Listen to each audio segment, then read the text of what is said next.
Buenas tardes con todas y todos. Bienvenidos al segundo día de esta capacitación sobre ética del servidor público. El día de hoy nos acompañará la magíster Denise Laya, quien es coordinadora del área de transparencia y prevención de la corrupción de la Fundación Ciudadanía y Desarrollo. Ella es máster en políticas públicas por el KDI School de Corea del Sur y especialista en investigación social. Ha enfocado su trabajo en las áreas de transparencia, gobierno abierto, anticorrupción y derechos humanos. Denise, bienvenida. Muchas gracias por acompañarnos el día de hoy.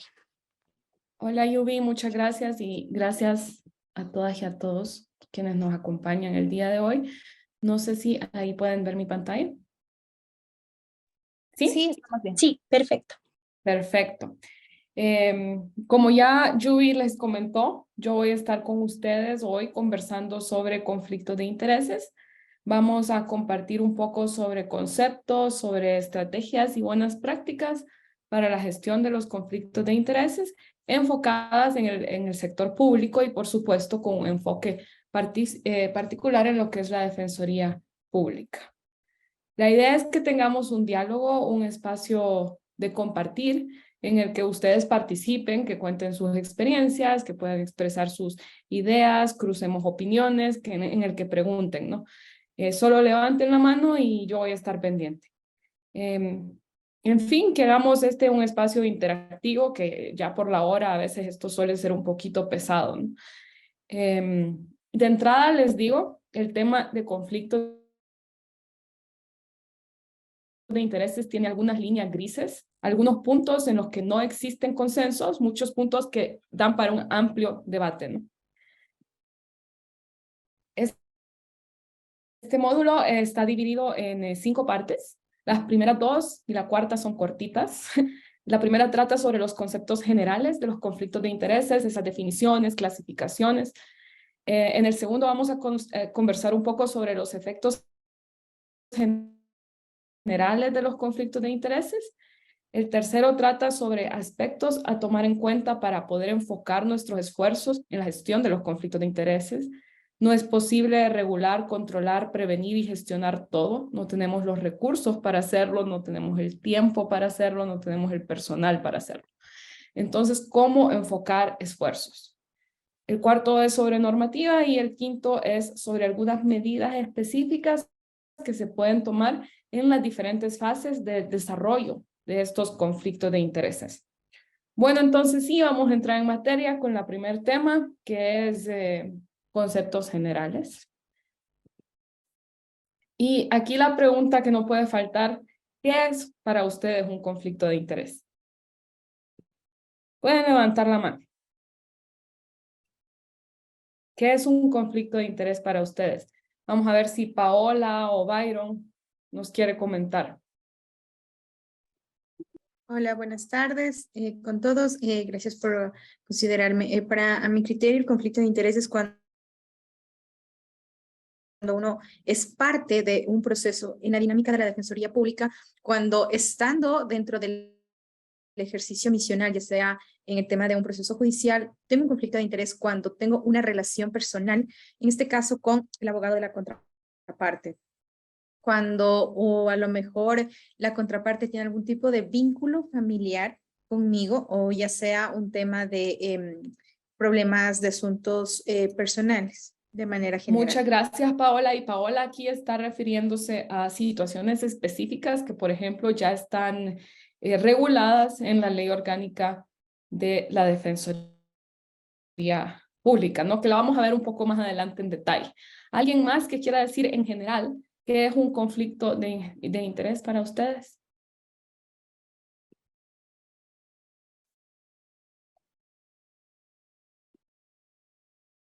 Vamos a ver si Franklin, Rosy quieren participar. ¿Qué es un conflicto de interés para ustedes? No únicamente enfocado en la Defensoría, sino en general. Bueno, muy buenas tardes. Yo creo que conflicto de intereses es un impedimento que tiene un defensor para actuar. Esto va en razón de amistad, en razón de consanguinidad, en razón de afinidad, en forma general, ¿no? A fin de cuentas, esto es el concepto que se encuentra recogido también en la Ley Orgánica de la Defensoría Pública. Sin embargo, es eso, ¿no? Es un impedimento para la actuación que tiene un funcionario. Gracias, Franklin. Y Franklin aquí ya nos da nuevos elementos, que es, por ejemplo, mencionaba por amistad, por afinidad, etcétera, etcétera. Entonces, ahí vamos Ya, construyendo, ¿no? Y ay, bueno, aquí perdón, tenemos, ¿sí? me Sí, citó, así que buenas tardes, Rosy Jiménez. Le ya, quería Ros. comentar también que creo que el conflicto de intereses que surge en estas posiciones quizás no contra la ley, sino por la situación, como decían los compañeros, de interés personal o laboral, puede también ser perjudicial para la imparcialidad, para tomar algún tema que no sea como objetivo, sino más bien subjetivo. Y creo que eso es lo que se trata de prevenir. Muchas gracias, Rosy. Aquí vamos todos entonces y todas sumando nuevos elementos. Aquí Rosy nos dice, afecta la imparcialidad, afecta la objetividad de una persona cuando esta persona tiene que tomar una decisión, ¿no? Aquí tenemos la definición general, nos dice, son situaciones en las cuales la equidad y la imparcialidad requerida para tomar una decisión está en riesgo, muy alineado a lo que Rosy nos comentaba. Los conflictos de intereses pueden surgir en todos los entornos, con independencia de la voluntad de una persona. Es algo natural por la extensión de las relaciones y las interacciones humanas. Nuestras redes familiares, de amigos, nuestros trabajos, estudios, clubs deportivos, etcétera, etcétera. Todo esto son redes humanas y es normal, es natural que en cualquier ámbito se puedan dar estos conflictos de intereses. Entonces, un conflicto se genera cuando nuestra relación o nuestros intereses personales pueden afectar nuestro juicio y nuestra capacidad de tomar una decisión objetiva.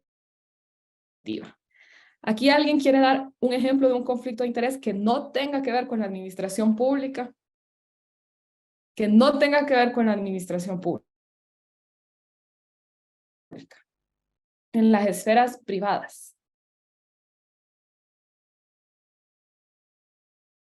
Vamos a ver si Alberto o Mauricio. Sí, claro. Buenas noches. Si me repites la pregunta, por favor, porque justo hubo un desfase ahí. Tranqui, si se te ocurre algún ejemplo de un conflicto de interés que no tenga que ver con el sector público, en la esfera privada. Es que bueno, ahí el interés vendría a ser en los confrontamientos cuando es público y privado. Y ahí también es donde también, bueno, podría ser o podría pasar que afecta al desempeño de los deberes y las responsabilidades. Gracias, Alberto. Yo les pongo un ejemplo común, un abogado privado, una abogada privada. Por ejemplo, lleva un caso de un grupo de trabajadores y al mismo tiempo asesora a la empresa a la que los trabajadores demandan. ¿Es ético esto? ¿Está bien? ¿Hay un conflicto?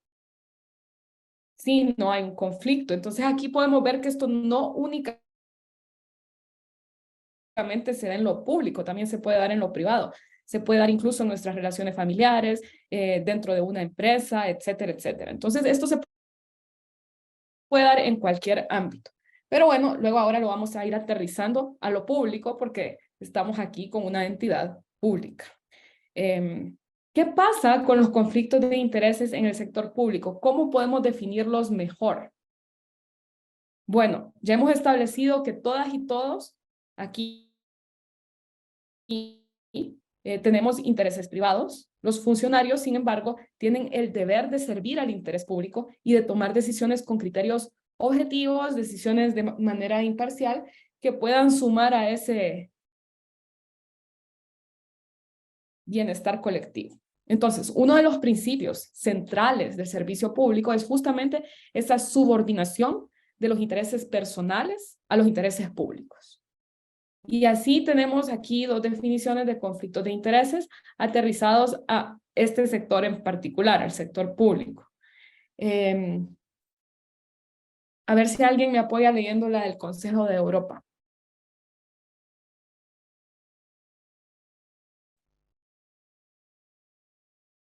Andrea.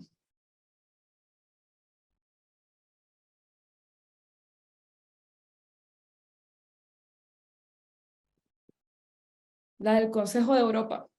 Bueno, un conflicto de interés surge en una situación en la que un funcionario público tiene un interés privado o de otro tipo tal que influye o parece influir en el desempeño imparcial y objetivo de sus funciones oficiales. Esa es la definición del Consejo de Europa. Y ahí vemos entonces palabras claves: funcionario público, interés privado, que influye o parece influir. No necesariamente tiene que influir, puede solo parecer influir. Y otras palabras claves: imparcial y objetivo. Ahí pueden ver también una definición de la OECD. Y bueno, ahora que ya tenemos una idea común de lo que son los conflictos de intereses, vamos a ver cómo se pueden clasificar, las primeras clasificaciones. Estos pueden ser potenciales, que es cuando el interés privado del funcionario público aún no entra en conflicto con su deber de actuar en el interés público. Por ejemplo, si yo trabajo en compras públicas en la Secretaría de Salud y mi pareja es gerente de una farmacéutica, puede ser que la farmacéutica nunca haya aplicado a ser contratista del Estado, pero en cualquier momento puede aplicar. Entonces, ahí hay un riesgo potencial. No es una situación que se ha dado, pero que se puede dar.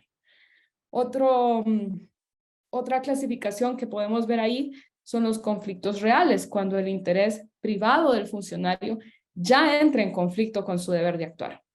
En el mismo caso, si yo estoy en esa comisión de evaluación de ofertas de una licitación de medicamentos del Ministerio de Salud y una de las empresas ofertantes tiene por gerente a mi pareja, ahí estamos hablando de un conflicto real. Ya aquí la imparcialidad está en riesgo. Lo mismo que una defensora o un defensor público cuando del otro lado de la mesa se encuentra una contraparte que tiene nexos familiares con la defensora o defensor. Y los conflictos también pueden ser aparentes. Cuando el interés privado del funcionario parece entrar en conflicto con su deber de actuar, aunque no sea así. ¿Y por qué es importante abordar estos conflictos aparentes? Porque pueden causar tanto daño como un conflicto real. Por ejemplo, siguiendo en esa misma línea, yo soy viceministra de Salud y el ministerio está en proceso de licitación para la compra de medicamentos. Una de las compañías ofertantes fue mi empleadora hace un par de años. O sea, yo trabajé en esa compañía hace un par de años. Pero como viceministra, yo no tengo nada que ver con el proceso de licitación de compra de medicamentos. Es un contrato millonario, pero yo no tengo nada que ver, no tengo poder de decisión sobre ese contrato. Pero le adjudican el contrato a mi ex empleadora, a la empresa en la que yo trabajé, y existe una duda razonable por parte de los periodistas, de la ciudadanía, sobre mi influencia, mi posible influencia en el proceso. Entonces, desde afuera, desde la parte externa, se mira como si pudiera existir una irregularidad, como que si existió una influencia para que se adjudicara ese contrato, y es una percepción razonable, y esa percepción de conflictos de intereses debe evitarse porque erosiona la confianza ciudadana, tanto como un conflicto real. Otra clasificación de los conflictos de intereses es en financieros y no financieros. Los financieros, cuando él o la funcionaria pública o un miembro de su familia, un miembro cercano, puede obtener beneficios económicos o evitar pérdidas económicas. Y los no financieros pueden surgir por las relaciones personales, afiliaciones o vínculos. ¿A alguien se le ocurre un ejemplo de un conflicto no financiero?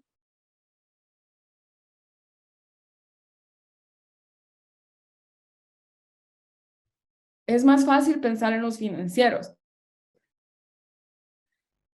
En los financieros entra prácticamente todo lo que tiene que ver con contratación pública.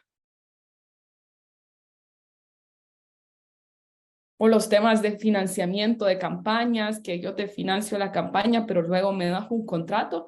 Todo eso entra en los financieros. Franklin, No financiero podría ser, por ejemplo, una amistad íntima o una enemistad manifiesta. Exacto, una enemistad manifiesta, que es algo que ya está también especificado en la ley de la Defensoría, ¿no? De la Defensoría Pública. Este es un conflicto no financiero. Esta persona, no sé si ustedes conocen algún caso en el que esto se ha dado. Yo siempre me pregunto esto con los jueces, los fiscales y los defensores, lo de enemistad manifiesta es una causal un poco, nunca he visto que se aplique realmente. Tal vez ustedes que viven esto en el día a día sí conocen un caso. ¿Alguien nos puede contar un caso? Franklin. Bueno, creo yo mismo, en algún tiempo que yo ejercí como fiscal, tuve un problema con un abogado y un problema muy fuerte, muy fuerte. Hubo denuncias de por medio y hubo una enemistad manifiesta. Este abogado luego pasó a ser defensor público y hubo bastantes audiencias en que los dos presentábamos excusas y siempre nos aceptaban porque era demasiado evidente la enemistad que Gracias, Franklin, por compartirnos esa experiencia. Y saliendo un poco de la Defensoría de la Defensoría Pública, en los no financieros podemos ver también los temas, por ejemplo, ¿quién recuerda el caso de los vacunados VIP? ¿Quién se acuerda de qué sucedió en la fase 0 de la vacunación? Básicamente ahí, Denise, quienes estaban allegados al gobierno y, digamos, estaban en ciertos espacios de poder, terminaron vacunados ellos y sus familiares. Exacto, vacunaciones priorizadas para familia, amigos o círculos específicos. Incluso se dio el caso de la vacunación en la fase 0 a la madre del entonces ministro de Salud. Entonces ahí vemos conflictos de intereses no financieros. O un defensor público que lleve un caso en contra de un familiar, ahí también se puede dar un conflicto de interés no financiero, ¿no? Las becas otorgadas sin los requisitos cumplidos que se dieron en cierto tiempo también podrían aplicar. Por supuesto, si esas becas se otorgaron a círculos específicos por afinidad más que por requisitos.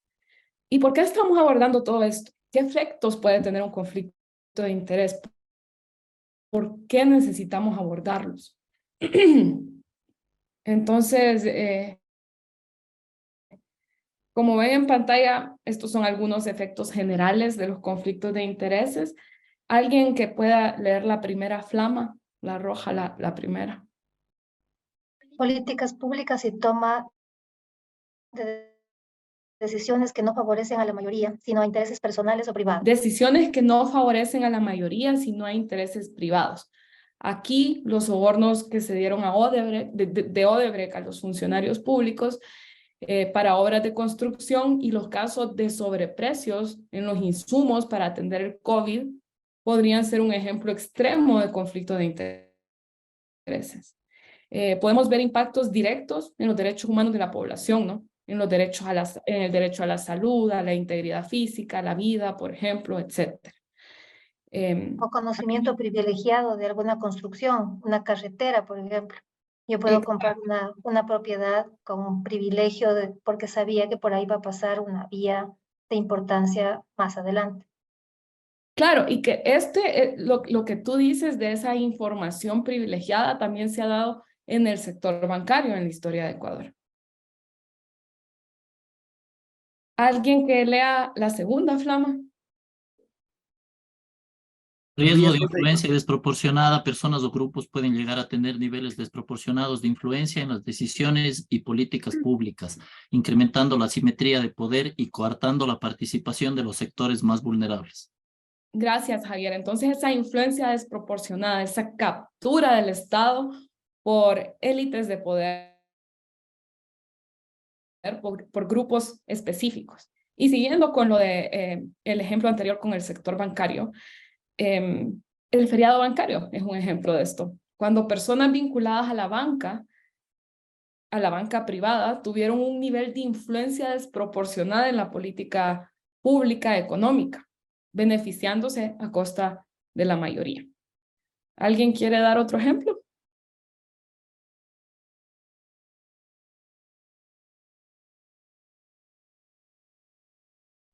Buenas tardes con todos. Yo creo que también puede ser un buen ejemplo el tema de los carnets de discapacidad. Se aprovecharon de la circunstancia, de las influencias y de la situación en general, y hay mucha gente que no se merece tener un carnet de discapacidad y lo pudo sacar incluso en tiempo récord frente a las personas que realmente tienen discapacidad y que les ha sido imposible tener acceso a los mismos. Muchas gracias, Andrea. Sí, ese es un buen caso para plantear porque, claro, hay incluso señalamientos a exasambleístas, a personas del gobierno de ese momento que obtuvieron carnets de discapacidad. Incluso se dio un proceso de destitución de un asambleísta por este caso. La tercera, Flam. Ventana de oportunidad para actos de corrupción, en especial tráfico de influencias y sobornos. Sí, los delitos más asociados con los conflictos de intereses son el tráfico de influencias y los sobornos. Por ejemplo, el supuesto caso que todavía está en investigación sobre reparto de hospitales que se dio en el gobierno anterior y otras instituciones públicas por parte de asambleístas y altos funcionarios del Ejecutivo. Es un ejemplo extremo. Un ejemplo extremo. Ojo, un conflicto de interés no es igual a corrupción. Como vimos al inicio, todos tenemos conflictos de intereses por la amplitud de las relaciones humanas, pero es importante gestionarlos de tal forma que no constituyan riesgos de corrupción. Si tenemos un conflicto de interés, no necesariamente se va a desarrollar en un caso de corrupción, pero existe esta ventana de oportunidad y por eso es que debemos abordarlos. Finalmente, los conflictos de intereses pueden erosionar la confianza ciudadana en el sector público, que ya de por sí es muy débil la confianza ciudadana en Ecuador, en el sector público y en la democracia.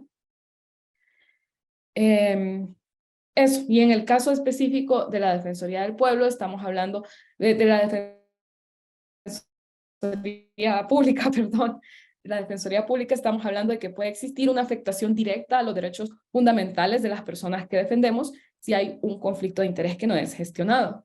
Se puede afectar el derecho a la integridad, a la libertad, a un juicio justo, en general al acceso a la justicia de las personas que son usuarias de la Defensoría Pública, ¿no? Y bueno, ya pasamos al tercer tema. Vamos a explorar un poco las consecuencias que puede tener los conflictos de intereses. Bueno, ya exploramos un poco las consecuencias, ¿no? Entonces, como hablamos al inicio, no es posible regular, no es posible controlar, no es posible prever todas las situaciones en las que se pueden dar conflictos de intereses.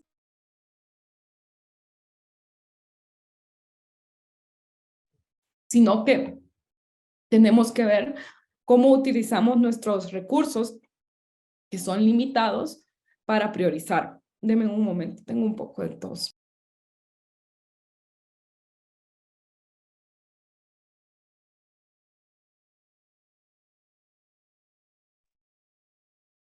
Bueno, bajo las premisas de que uno, no es humanamente posible prever todo, porque existen miles de situaciones que no podemos prever, que son producto de la complejidad de las relaciones humanas. Y dos, los recursos limitados.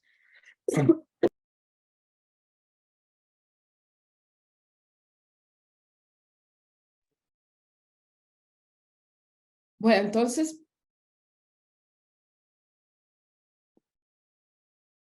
las decisiones siempre van a depender del contexto de cada país, en que vamos a enfocar los esfuerzos y, por supuesto, de forma inevitable van a depender de la voluntad política con la que se cuente.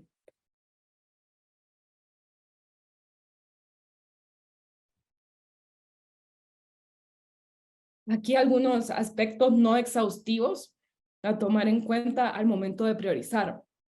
Número 1 es identificar las áreas de alto riesgo.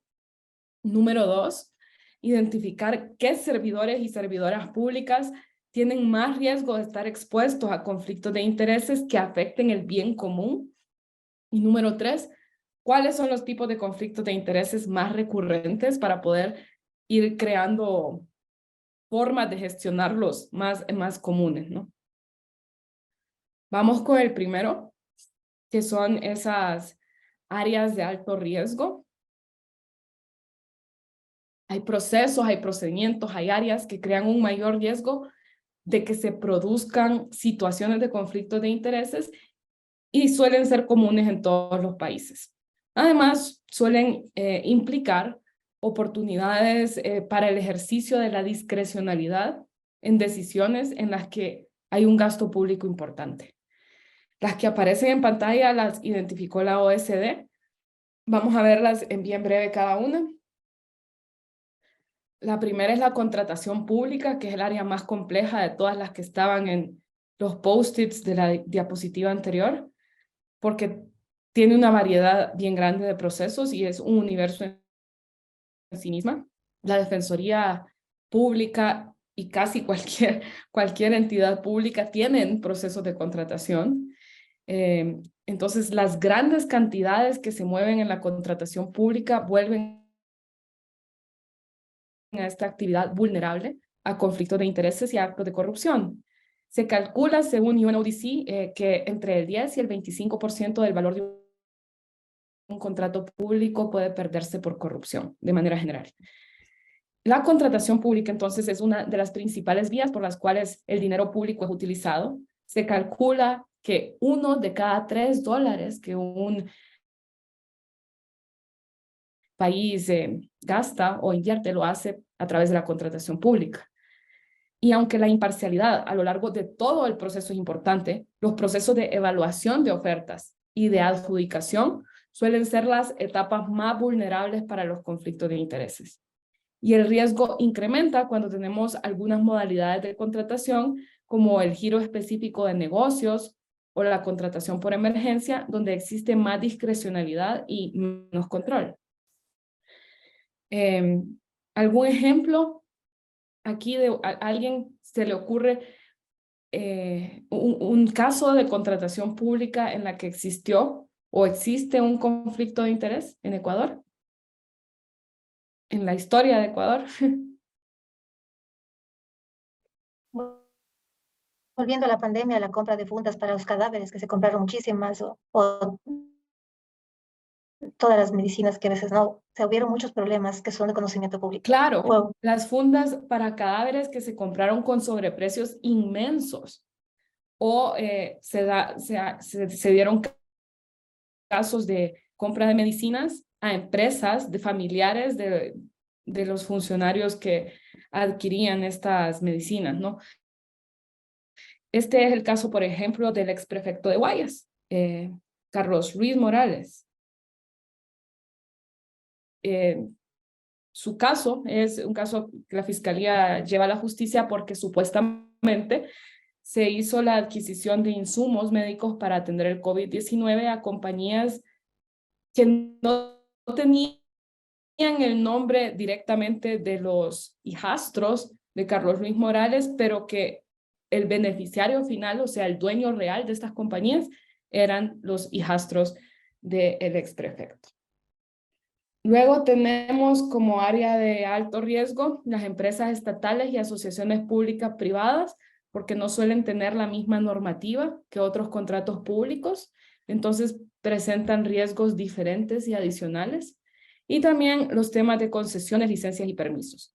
Los conflictos de intereses en concesiones de algún tipo de licencia y permiso pueden causar un daño a largo plazo al interés público. Por ejemplo, daño a la naturaleza. Una licencia o permiso para extraer recursos naturales o emitir contaminantes tiene un potencial de tener efectos significativos sobre el interés público a larga data. Y como vemos en la diapositiva, si las licencias y los permisos son de naturaleza muy técnica, por ejemplo, en materia minera, en las industrias extractivas en general, puede haber un grupo bien limitado de funcionarios con la formación y los conocimientos necesarios para poder evaluar esas solicitudes.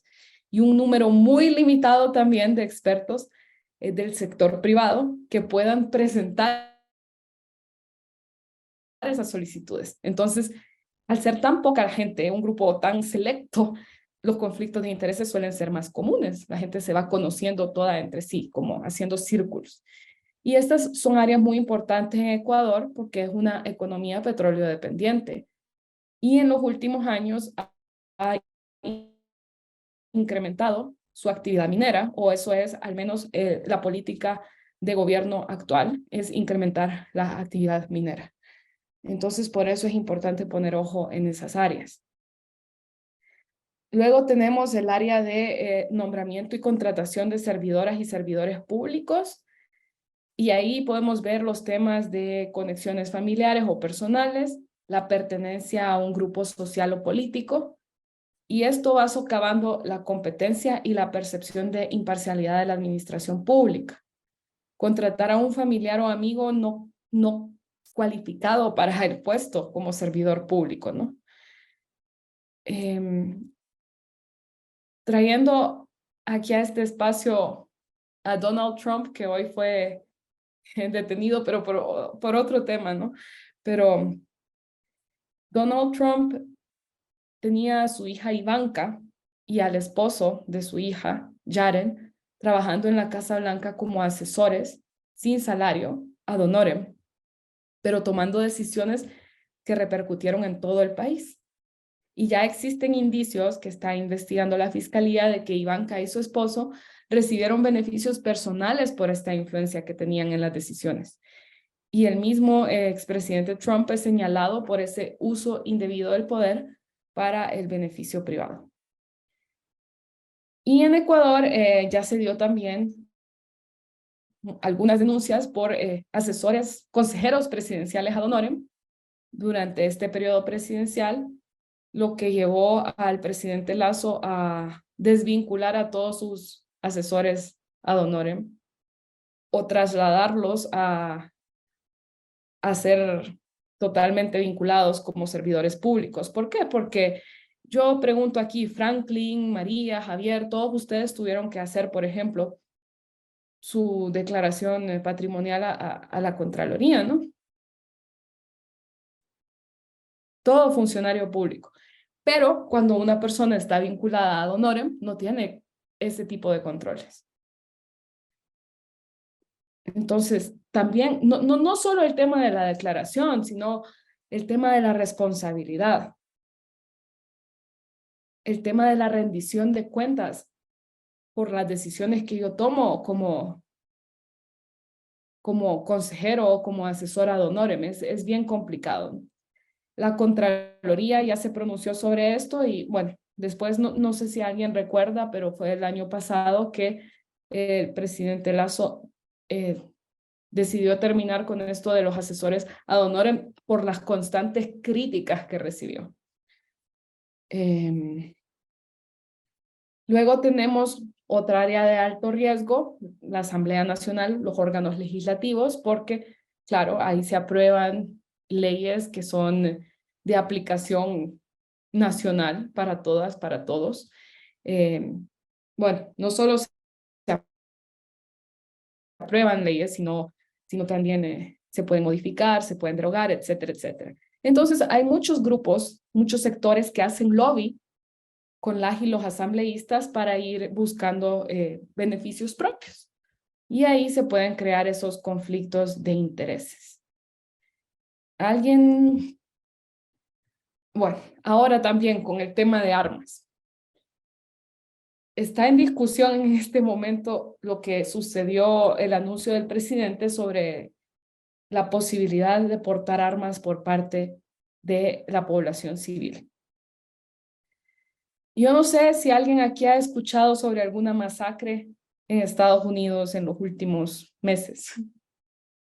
Alguien que quiera participar.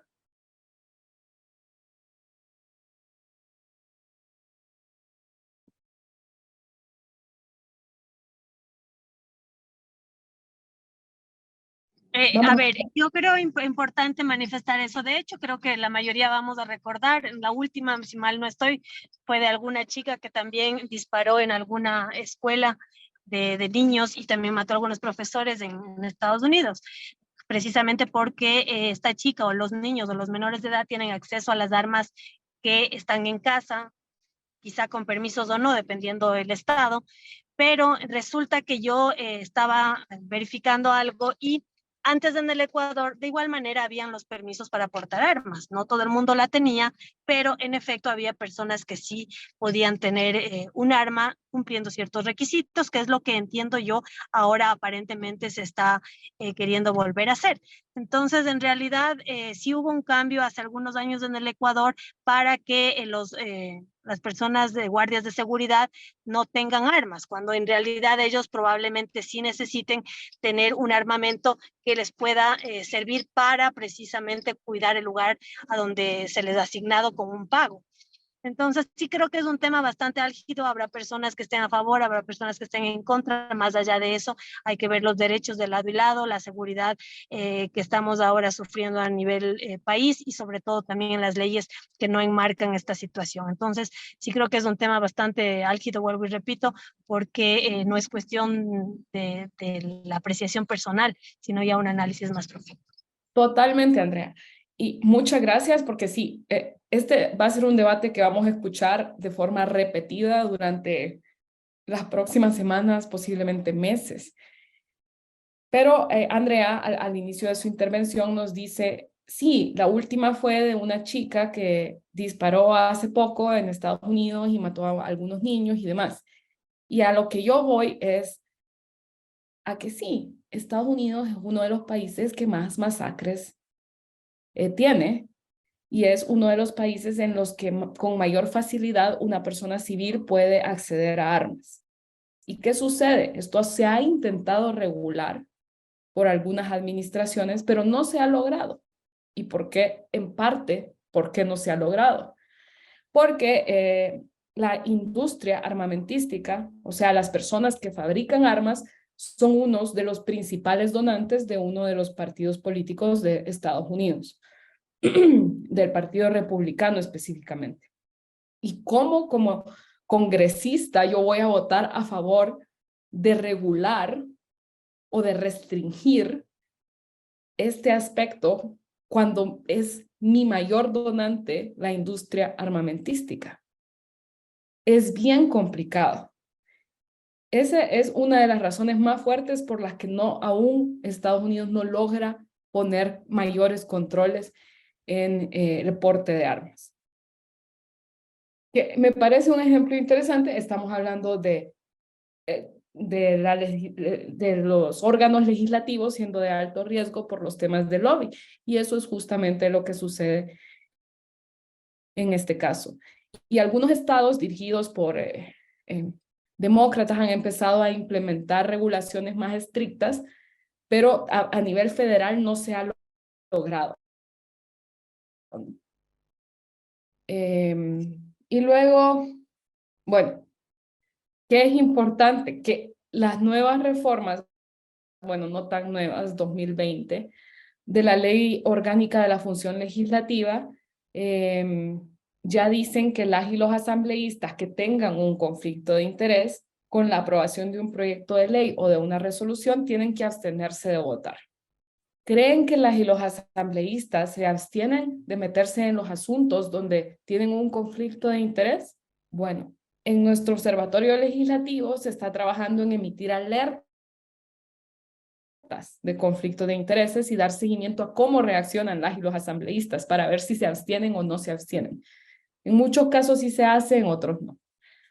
Y aquí podemos ver, en Ecuador no tenemos tantos datos porque no hay un registro de lobistas, pero se puede ver en otros países como por ejemplo las industrias farmacéuticas, de construcción, las industrias de tecnología, invierten mucho en lobistas privados en los órganos legislativos. Y esto puede causar conflictos de interés. Finalmente, el sector más cercano a lo que es la Defensoría Pública, sector justicia. Por supuesto, incluyen no solo jueces y juezas, sino fiscales, defensores públicos y más.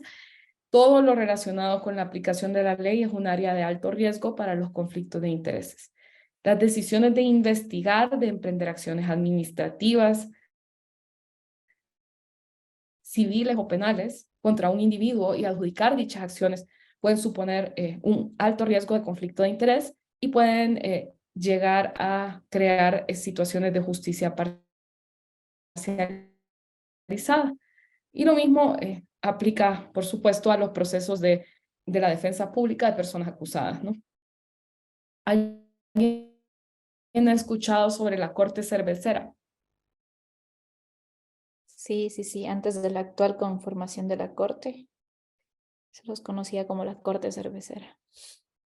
Sí, y en resumen, adoptaron este sobrenombre por un caso de la Cervecería Nacional, específicamente, en el que como asesor de la Cervecería Nacional, en el caso que era por una demanda por extrabajadores tercerizados, bueno, pero el asesor de la cervecería era el hermano del secretario de la Corte Nacional, de ese momento, de la llamada Corte Cervecera. Y bueno, ahí supuestamente existieron varias irregularidades, incluyendo pago de sobornos, a través del hermano de el exsecretario de esa corte en ese momento, que nunca llegó a aprobarse, a judicializarse y demás, pero que sí está de alguna forma en la memoria colectiva. Y existen muchas otras áreas de alto riesgo dependiendo de la coyuntura: el financiamiento de la política en épocas electorales, la ayuda humanitaria cuando hay desastres como los terremotos, los huracanes, demás. El tema de vacunas fue un área de alto riesgo en su momento en las primeras fases de vacunación del COVID-19, los órganos de control, la Contraloría General del Estado, por ejemplo, etcétera, etcétera. Los carnets de discapacidad que mencionó la compañera también pueden, dependiendo de la coyuntura, generarse como áreas de alto riesgo. Con eso cerramos las áreas de alto riesgo, sabiendo que pueden existir más dependiendo del momento, del país, etcétera. Y pasamos a las funciones y responsabilidades, que aquí es básicamente qué servidores públicos están más expuestos a tener conflictos de intereses. Y bueno, entonces, ¿qué es importante aquí? Es comprender a quién o qué puede afectar el funcionario público, positivo o negativamente, a través del desempeño de sus funciones. Esto marca una diferencia significativa en cualquier análisis de riesgo de conflicto de intereses. Por ejemplo, un funcionario cuyas funciones implican la regulación de empresas de comunicación no tendría normalmente ningún conflicto de interés con su extensa propiedad agrícola, una finca de café. En cambio, ser propietario de esa finca de café sí podría crear un conflicto de interés, ya sea real, potencial o aparente, para un inspector agrícola. Entonces, depende mucho de cuál es la función de ese servidor o servidora pública. Y también tener en mente que los cargos de toma de decisión o poder de influencia son más susceptibles a experimentar conflictos de intereses que puedan repercutir en grandes grupos poblacionales.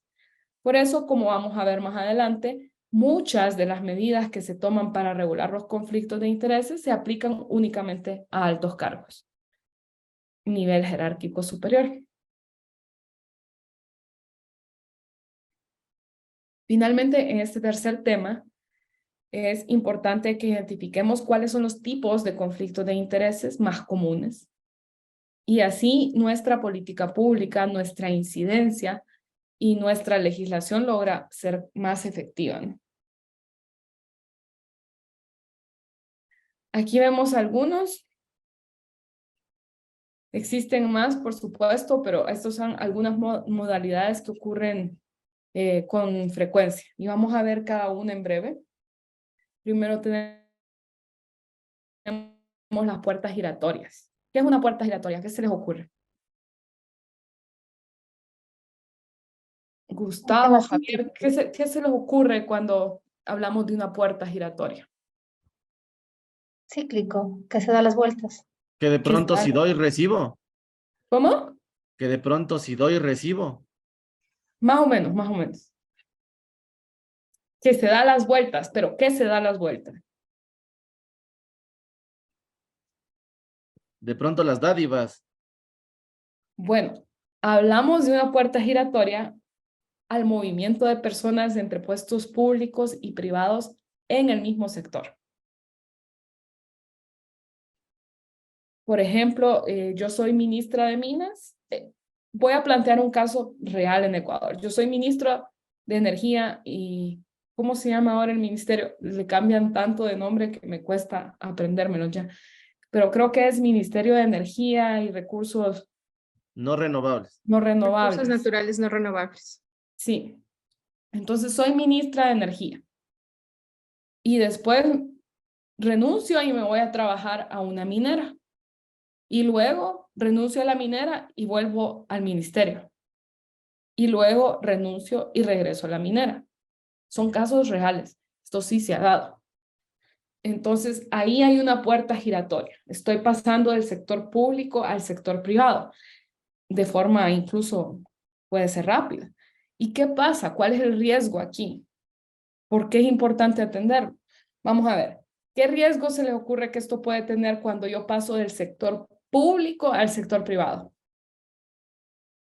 Cuando yo paso de ser ministra de Minas a trabajar en un puesto directivo en una minera. La información privilegiada que tienes sobre los procesos que se están manejando. Así es, María. Ese es un riesgo. Danilo. ¿Qué tal? Buenas noches. También el tema de comprometer los recursos públicos y una inquietud. Yo recuerdo que recientemente, hace un par de meses, se archivó el tema de la ley del lobby. ¿No sería importante contar con una normativa en ese sentido? Porque siempre existen intereses, ¿no? A lo largo de la historia del país hemos visto un sinnúmero de estas situaciones. Esa es la inquietud. Sí, Danilo, 2 puntos que a destacar de lo que dice Danilo. Puedo comprometer recursos públicos con una institución privada mientras yo fui funcionaria. Y 2, lo de la ley, que lo vamos a ver más adelante, lo prometo. Entonces, sí, los antiguos funcionarios públicos pueden utilizar no solo información privilegiada, sino también las conexiones obtenidas durante su empleo público para beneficiar injustamente a su nuevo empleador. Y las personas que acaban de dejar la administración pública pueden seguir utilizando esa información privilegiada y la influencia con sus antiguos colegas obtenida mientras estaban activos. También está el tema que no se identificó en este momento, pero el tema de promesa de futuros empleos, consultorías de puestos en el sector no estatal, que tiene el potencial de sesgar la toma de decisiones de los funcionarios públicos a la hora de abordar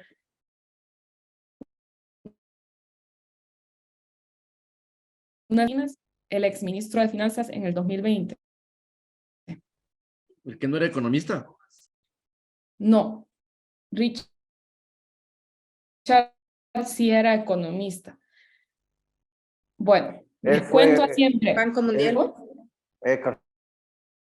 Jimena, Paula. Justamente. Paola. Que terminó en el Banco Mundial. No, en el BID, en el Banco Interamericano de Desarrollo, correcto.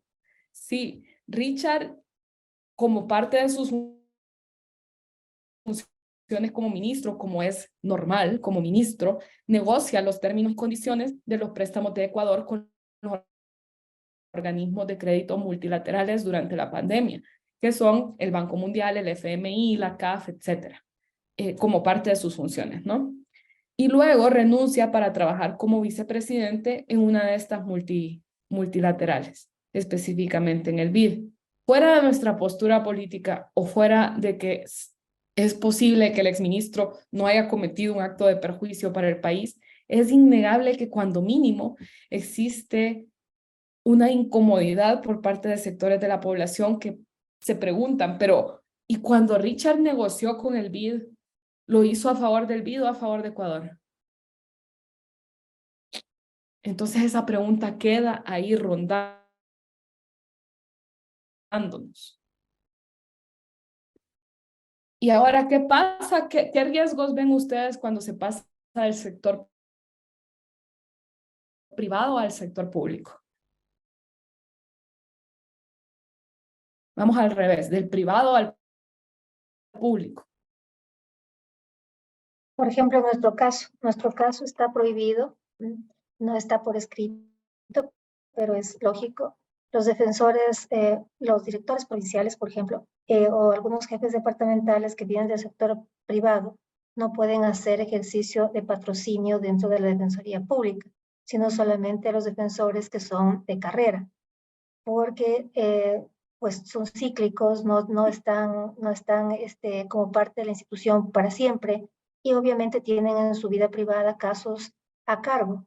Entonces, ahí hay un riesgo y se ha pedido que este grupo de personas, por ejemplo, no patrocine casos. Claro que puede asesorar, pero no patrocina. Súper, gracias, Rosy. ¿Alguien más? ¿Quién mira un riesgo de pasar del sector privado al público? Cuando pasas del privado al público, vas a tratar de favorecer siempre a la empresa de donde vienes. Entonces, si mi empresa vende sillas, yo voy a tratar de hacer lo posible porque en el sector privado me compren las sillas con las condiciones y las características que tiene mi empresa. Entonces, el proceso de contratación obviamente ya está direccionado, pero totalmente. Y si más aún esa persona va a ser la encargada de llevar adelante ese proceso de compra de sillas. Entonces, hay un abuso en la presentación de la oferta, ¿no? Y de la decisión. Gracias, María. Efectivamente, ese es uno de los riesgos más grandes, ese sesgo preferencial hacia los antiguos empleadores, clientes o participantes de la industria en la que yo estuve, en la formulación de políticas, en la decisión de las contrataciones y en la aplicación de la normativa. Al entrar en el servicio público, una persona puede traer consigo vínculos financieros, fuertes lazos personales con aquellos con quienes acaba de trabajar o simplemente tener intereses financieros personales en ese mismo sector. Entonces, como ya vimos, esto es algo natural por la extensión de las relaciones humanas, pero en el sector público esos lazos pueden afectar o parecer afectar, al menos como en el caso de Richard, la imparcialidad del funcionario o funcionaria pública durante algún tiempo después de entrar en servicio. Ese sesgo preferencial. Y llevándolo más al ejercicio de derecho y en la función pública, por ejemplo, vemos, es bien complicado el tema porque tampoco se busca afectar el derecho al trabajo. Pero, ¿qué pasa? Un fiscal general que luego lleva esos casos penales de defensa, pero todas las personas que trabajaron en la fiscalía, muchas igual le van a intentar apoyar porque ya tiene esa autoridad, ya no legal, pero sí natural, sobre muchas personas dentro de la fiscalía, por ejemplo. Entonces, ¿cómo gestionar esos temas? Es bien complicado. No se busca afectar el derecho al trabajo, pero tampoco se puede dejar de atender porque entonces afectamos la justicia de los usuarios del sistema, ¿no? Luego tenemos los temas de nepotismo y de amiguismo, que es otra tipología común. Un ejemplo, nuevamente, el caso de las vacunas. Aunque no es razonable prohibir que una institución pública grande contrate a varios miembros de una misma familia, por ejemplo, el IES,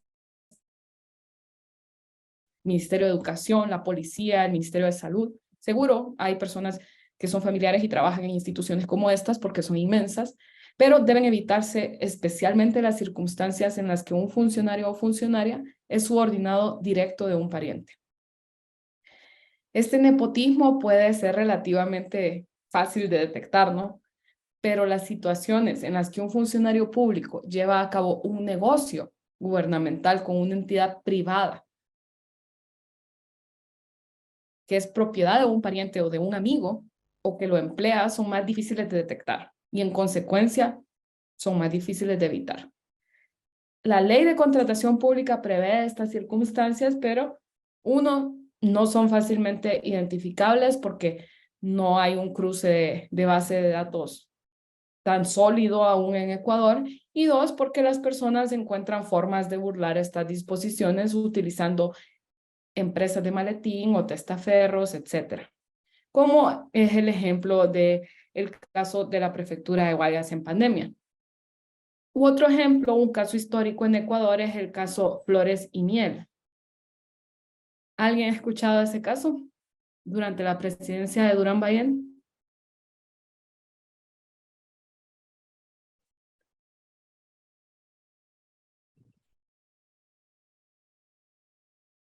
Es muy importante eso de hacer memoria histórica para que los casos no vuelvan a suceder, ¿no?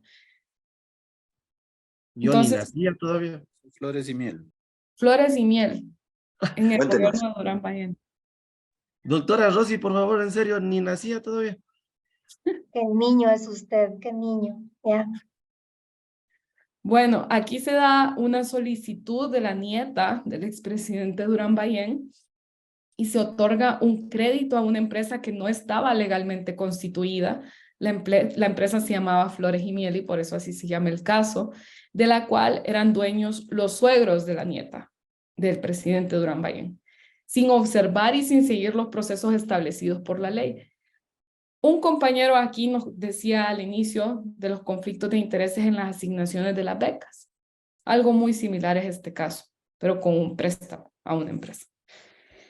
Bueno, y el amiguismo es otro tema, es difícil de identificar y para este tema no existe mucho consenso. Como les decía al inicio, aquí hay muchas líneas grises en el tema de conflictos de intereses, cosas que no tienen consensos y este es una, el tema de amiguismo.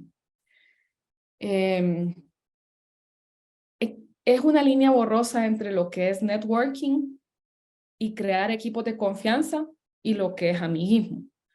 Pero el consenso más generalizado al que se ha llegado es que constituye un conflicto de interés cuando yo contrato a alguien que no tiene las calificaciones para poder ejercer ese puesto público. No tiene el conocimiento, no es apto para ejercer esa función para la cual lo contraté, ¿no? Es un tema que cada vez cobra más relevancia en el debate de los movimientos anticorrupción y la definición y su alcance muta, pero se vincula con esos temas de favoritismo y en especial cuando, como les decía, no se tienen en cuenta las calificaciones de la persona para tomar la decisión de contratarles. Y se da en altas esferas, por ejemplo, si yo pongo de secretario de seguridad a una persona que estudió comunicación, es complicado en qué me va a aportar. O si pongo de ministro de Agricultura a una persona que estudió, me invento. Que es poeta. Exacto, sí, que estudió turismo, una persona que es poeta, que no conoce realmente el rubro, cada vez se complica más. Y cuando son sectores estratégicos, todavía más complicado. Es importante entonces también saber que las percepciones de lo que es amiguismo pueden variar de país en país. Por eso decimos que es un tema gris. En Corea del Sur, la expresidenta Park fue removida de su cargo porque se alegaba que un amigo muy cercano tenía influencia desproporcionada en sus decisiones públicas y que tenía acceso a información privilegiada. La expresidenta Park no solo fue removida del cargo, sino que fue condenada a 2 años de privación de libertad. ¿Ustedes creen que eso sucedería en Ecuador?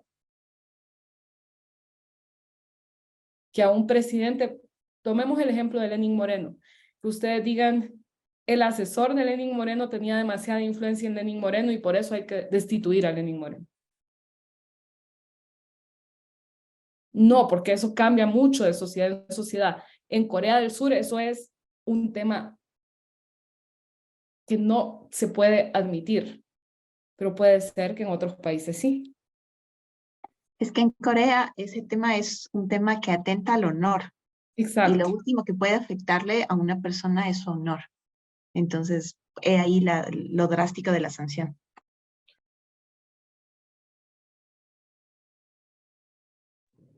Así es una diferencia cultural bien grande, ¿no?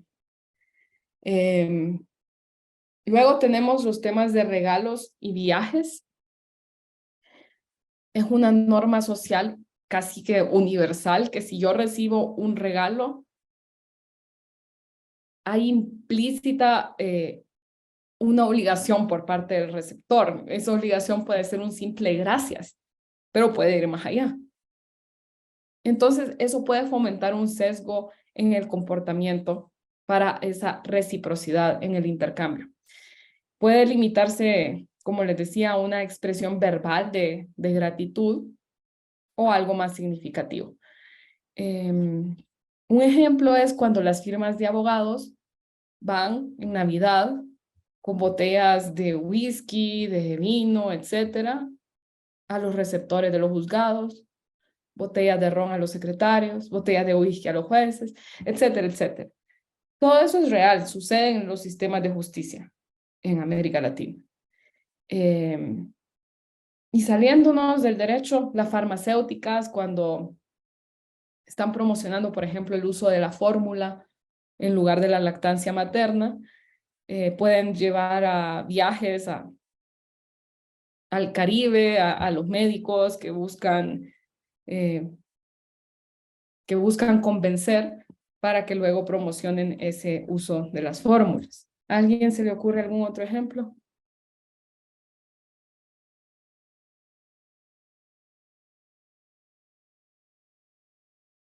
Bueno, esto también varía de país en país. En Corea del Sur, la prohibición se amplía a la pareja y a los hijos del funcionario. No puedo recibir yo y no puede recibir mi pareja y tampoco mis hijos regalos, porque yo soy funcionaria pública. En Singapur está prohibido también, pero cuando son regalos por misión diplomática, estos se aceptan y se registran en la institución. Luego se hace un avalúo y si el funcionario así lo desea, puede comprar el regalo que le dieron. Y si el regalo es menor a $50, puede registrarlo y quedárselo sin costo. Varía de país en país. En Ecuador simplemente está prohibido, excepto si son regalos protocolarios, y estos no son propiedad del funcionario o la funcionaria, sino de la institución. Con la nueva ley de transparencia, cada institución tiene que tener un registro de esos regalos protocolarios, un registro público y actualizado en su página web. Tenemos también el tema de empleo secundario. Existe el riesgo de que se socave la independencia y la autonomía de la toma de decisiones administrativas y reglamentarias. La legislación ecuatoriana es clara con la prohibición al pluriempleo en el sector público. Existen algunas excepciones como la docencia y también los músicos profesionales de la orquesta sinfónica. Pero el conflicto de interés no se presenta únicamente cuando existe pluriempleo público, también puede presentarse, incluso el conflicto puede ser más grande, cuando una persona tiene pluriempleo entre lo público y lo privado. El Código Orgánico de la Función Judicial ya también es claro en que los funcionarios de los organismos autónomos de la función judicial, o sea, aquí se incluye a la Defensoría Pública, no podrán ejercer su profesión ni ocupar otra función pública o privada, salvo la docencia universitaria que la ejercen fuera del horario de trabajo. ¿Esto se cumple al pie de la letra, creen ustedes? Por ejemplo, en la Fiscalía o en la Defensoría o los mismos jueces y juezas. ¿Qué piensan? Veo que Rosy hace un no. No se cumple. Mi esposo da clases fuera de horario de oficina, pero muchas veces tiene que tomar exámenes, por ejemplo. Entonces se le cruzan a veces los horarios. Es un poco difícil coordinar dos trabajos al mismo tiempo y a veces no se logra. Entonces, Ese es en el caso de docencia, Rosy, pero yo les pregunto más allá. ¿Conocen ustedes, por ejemplo, casos de fiscales o de jueces o juezas que tal vez no directamente llevan un caso, pero que a través de un bufete privado sí llevan casos? María nos dice que sí, María Elena. Asesoran legalmente Sí se ha compañías, escuchado dirigen mucho, estrategias. claro, sí se ha escuchado mucho eso en todo el país, sobre todo a través de, como lo que tú dices, ¿no? Bufetes vinculados o familiares cercanos que están manejando los procesos desde afuera y claro, aparentemente ellos son los patrocinadores, pero quien está conociendo la causa es una persona allegada o relacionada a ese bufete jurídico. Por eso hay bufetes que han crecido tanto en el país y que cobran tanto por su efectividad en las causas, cuando efectivamente lo que hay ya es un encuentro con quién va a ser el juzgador. Esa es una práctica que desgraciadamente es una práctica común, que de alguna forma se tiene que ir viendo la forma de erradicar. Porque, como Pero es decía difícil. aquí María Elena, cobran por la agilidad de un proceso cuando la agilidad del proceso es porque yo estoy adentro de la institución. Y también es un tema interesante el hecho de que, por ejemplo, algunos bufetes, como tienen tanto prestigio, son también docentes de algunas universidades. Y resulta que muchos de sus alumnos son los que están ocupando los puestos públicos eh, a los cuales es más fácil tener ese acceso. Y eso sí se ha visto. Claro, Rosy fue mi profesora y fue la mejor profesora que yo tuve y yo soy secretaria de tal juez y Rosy me dice, búscame tal expediente y yo corro a buscarle el expediente a Rosy. Sucede, es complicado, Jonathan. Sí, muchas gracias. Mira, es muy difícil en ciertas circunstancias, en este caso, la circunstancia que se vive en una institución como la Defensoría Pública, que es en parte dependiente de la función judicial, del Consejo de la Judicatura que la administra, poder eliminar ciertas prácticas. Y me viene a la mente por este ejemplo de los bufetes de abogados. Hubo un defensor público hace no mucho tiempo que tenía instalada una oficina particular dentro de la misma oficina de la Defensoría Pública, al que se lo denunció ante la Unidad de Control Disciplinario y el Consejo de la Judicatura. Y ese sumario administrativo nunca prosperó. Y poco tiempo después, esto es lo mejor, el defensor público, hasta ese momento el defensor público, fue premiado nombrándolo juez. Y hoy es un distinguido juez de la provincia del Guayas, que además sigue teniendo a pocos metros de la oficina de la Defensoría Pública un bufete jurídico, ahora a través de un familiar de él, hacia donde desvía los casos que llegan o que pueden llegar. Muchas gracias, Jonathan. Y así como el caso que Jonathan nos plantea, seguro hay más. Estimada Denise, tengo una pregunta Entonces, quizás para ti, ¿sí? ¿cómo le pudieras ver? Independiente de que estén a favor o en contra, eso no es lo que quisiera que se discuta respecto a mi pregunta, pero por ejemplo el caso de Ramiro Ávila Santamaría, que él fue proponente del asunto del aborto en el Ecuador y que posteriormente él falló con una sentencia estando en la Corte Constitucional respecto a esto. Obviamente no solamente que existió un conflicto de intereses, pero mi pregunta sería para ti en este caso, ¿esto socava la independencia y la autonomía de la decisión que él tomó? Tendría que conocer más a fondo este caso de Ramiro, pero también hay que ver que Casi nadie le gusta topar, derecho... casi nadie le gusta topar a Ramiro Ávila, obviamente, pero generalmente es por el asunto. No lo conozco, no conozco tanto el caso, por eso te digo, pero también hay que ver que es diferente defender un caso específico a defender un derecho. Yo puedo defender, por ejemplo, el derecho de la libertad de expresión y es diferente si yo tomo un caso específico, por ejemplo, el caso El Comercio contra SECOM, y yo llevé ese caso de SECOM, del comercio contra SECOM, de forma específica. Y yo voy a conocer luego en la Corte Constitucional ese caso.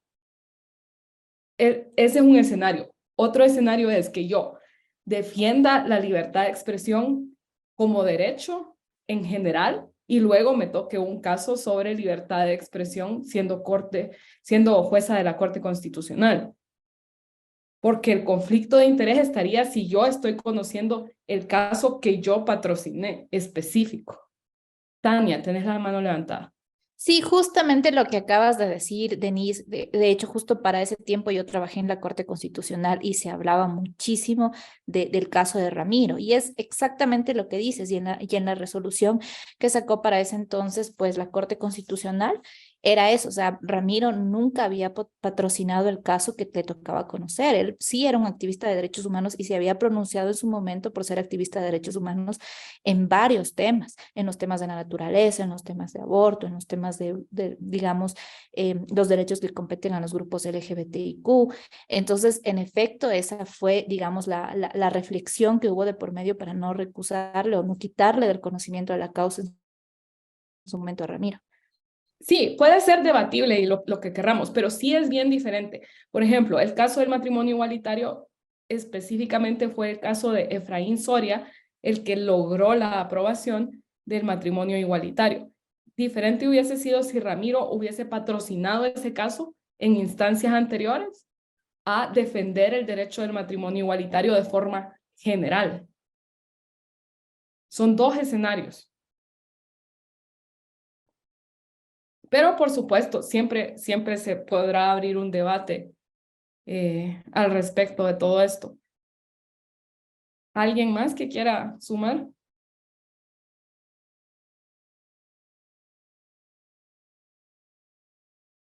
No tenemos más manos levantadas. Ya, y esto es lo que va haciendo rico estos espacios, porque son líneas grises el tema de conflictos de intereses, porque no está tan regulado y porque no podemos prever todas las situaciones.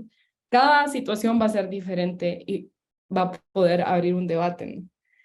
Luego tenemos, por último, el tema del soborno, que es un ejemplo extremo del espectro de la entrega de regalos, creando una de las formas más claras de conflicto de interés entre los deberes públicos y el beneficio privado. Implica que un funcionario o una funcionaria pública busque deliberadamente aumentar su propio patrimonio financiero o el de un tercero de forma ilícita. Y aquí tenemos muchísimos ejemplos en Ecuador, en el sector construcción, sector energía, sector hidrocarburos, pero algo más relacionado a, por ejemplo, el sistema de control es el caso que se está tratando, las torres, no sé si le han escuchado. Sí, María, sí. Cuéntanos, ¿cuál es el caso de las torres? Es el tema con el ISPOL. Y El todo caso el de las escándalo. torres es el de el excontralor Celi. Es que están vinculados también con el tema de inversión de capitales, con el tema del ISPOL, entonces hay una vinculación por ahí también. Ya, entonces, ¿cuál es este tema? La fiscalía acusa a la excontralor y a otras personas, no solo al excontralor, es toda una red, de recibir sobornos a cambio de desvanecer glosas de Contraloría a empresas privadas, incluyendo, por ejemplo, Odebrecht o algunas empresas chinas como Sinohydro. Entonces, estas son como las tipologías más comunes. Y luego entramos a un apartado que lo vamos a pasar súper rápido porque aquí todas ustedes conocen full la normativa, y es decir que el tema de conflicto de intereses está regulado, está mencionado en algunas convenciones internacionales, aquí las tres principales: la Convención de Naciones Unidas contra la Corrupción, la Convención Interamericana contra la Corrupción, que es anterior a la de Naciones Unidas, y por último el Compromiso de Lima, que se firmó en 2018. Este es como el más reciente. Y el Estado es evaluado en sus avances en el cumplimiento de estas convenciones, y las tres contemplan temas de regulación de conflictos de intereses. También podemos encontrar una disposición constitucional al respecto. A ver si alguien me ayuda leyendo.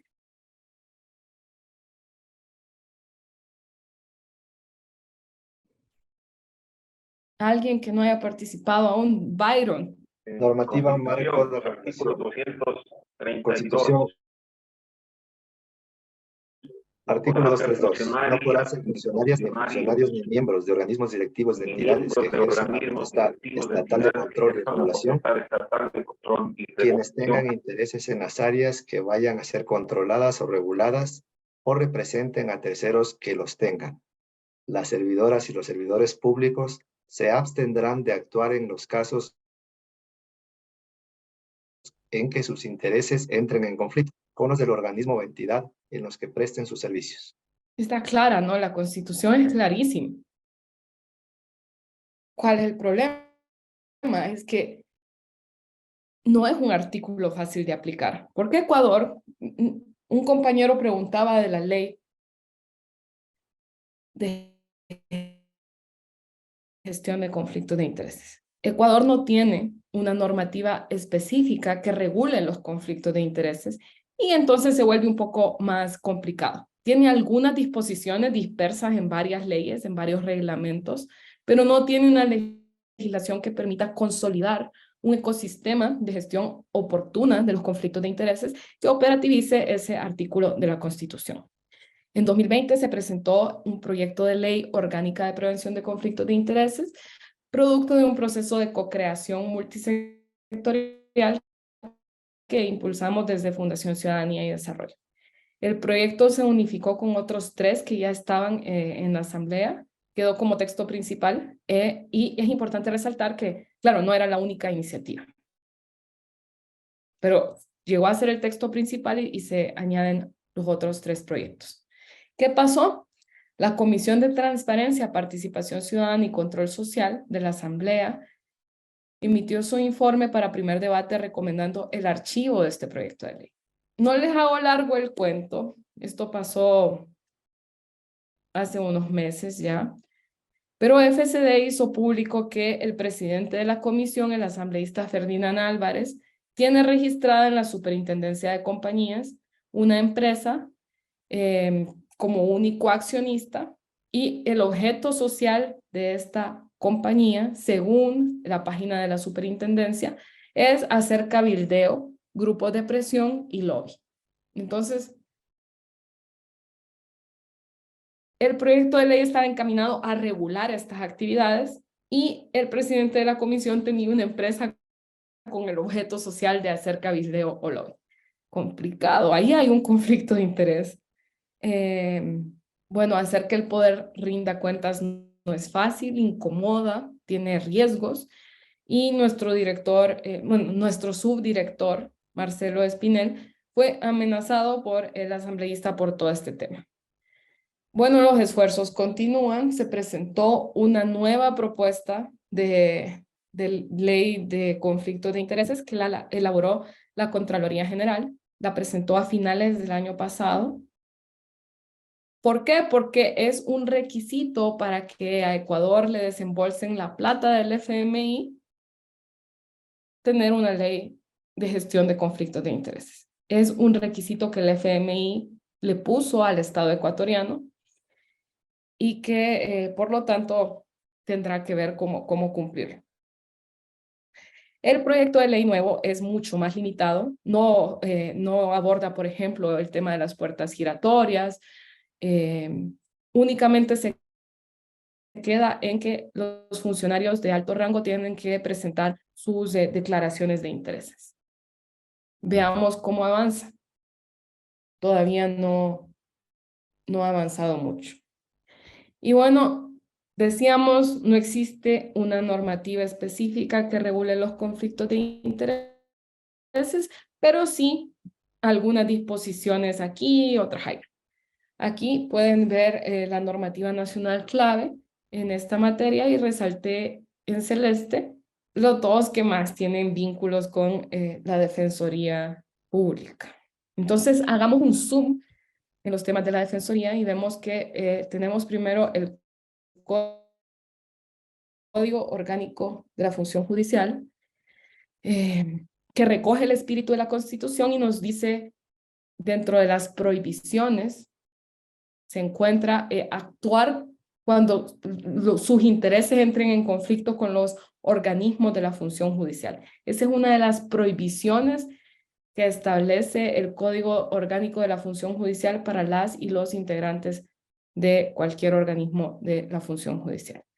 Y por otro lado, vale la pena destacar que uno de los principios que rige a la Defensoría Pública, según lo dispuesto en la Ley Orgánica de la Defensoría Pública, es la transparencia, y que este mismo principio contempla que la Defensoría está sujeta al escrutinio de la sociedad civil y del Estado, esa rendición de cuentas tan importante para un sistema democrático. Y por supuesto, este artículo que algunas de ustedes ya han mencionado, de la Ley Orgánica de la Defensoría Pública, que de forma explícita aborda los temas de conflictos de intereses de las defensoras y defensores públicos en el ejercicio de sus funciones, y manda a que estas situaciones sean comunicadas sin dilación al superior inmediato. El artículo también prevé situaciones específicas en las que dice aquí hay un conflicto de interés, y es cuando exista parentesco con la parte contraria de un proceso, cuando la defensora o defensor ha mantenido una relación profesional con alguna de las partes de un proceso y que esta relación pueda de alguna forma influir en su accionar. Y 3, cuando existe una enemistad manifiesta con el usuario del servicio. Que ya aquí el compañero nos comentó su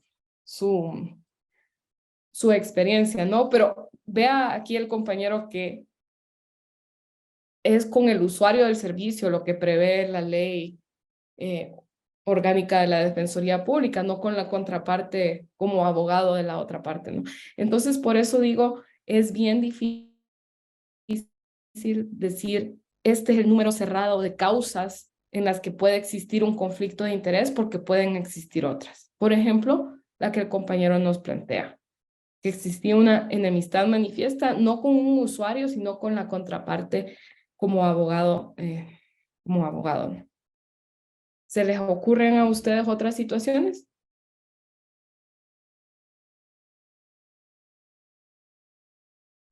Perdón, pero yo tengo ahí una acotación. En realidad, en nuestra oficina, es decir, en nuestra profesión dentro de la Defensoría Pública, resulta que a veces sí podemos hacer esa situación de decir, sabe que yo no puedo defenderle porque yo le defendí hace 3 meses en otra contravención de violencia intrafamiliar a la víctima. Pero también hay provincias que no se puede hacer. ¿A qué me refiero? Hay menos personal.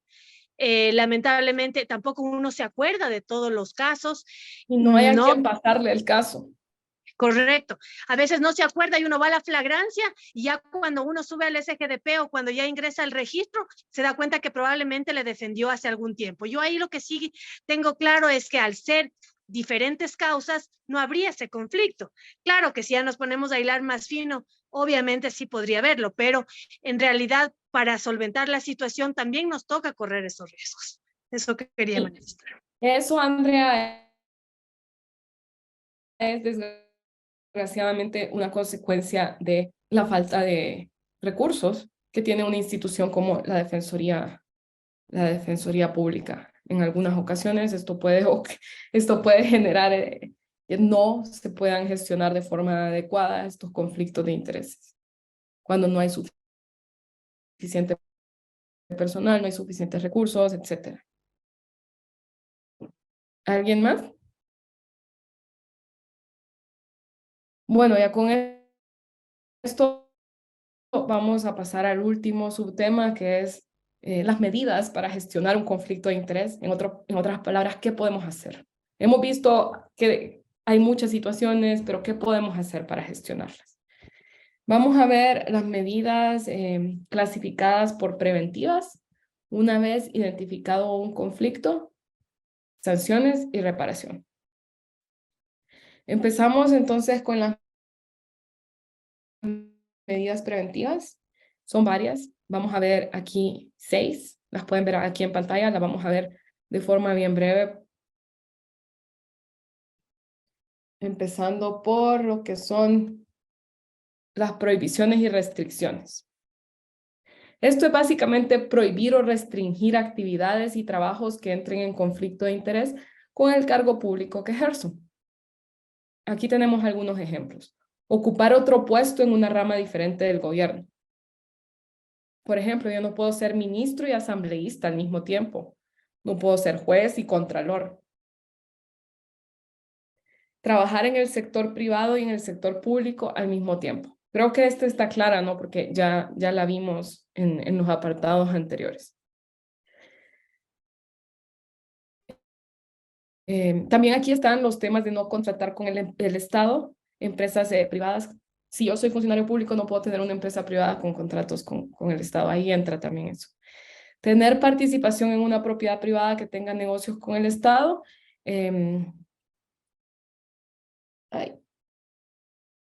Creo que este también ya lo vimos. Y luego tenemos el tema del periodo de enfriamiento, que ese sí lo vamos a ver un poquito más a profundidad.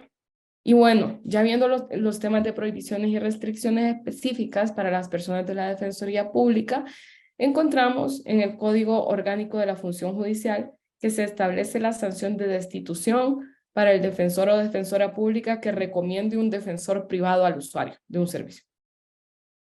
Ahí lo pueden ver al final, en el artículo 109 del Código Orgánico de la Función Judicial. Y ahora sí vamos al tema del periodo de enfriamiento. ¿Qué se les ocurre que es eso?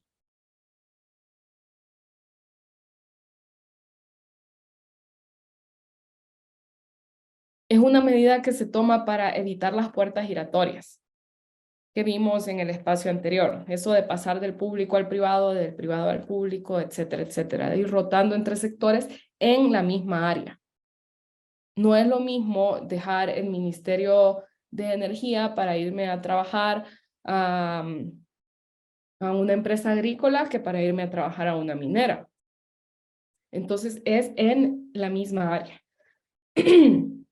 Entonces el periodo de enfriamiento es esta medida que consiste en restringir cierto tipo de empleo dentro de un periodo de tiempo determinado después de dejar un cargo determinado. O sea, por ejemplo, si soy ministra de Transporte, un periodo de tiempo en el cual exista una restricción para que yo trabaje con una empresa constructora contratista del Estado.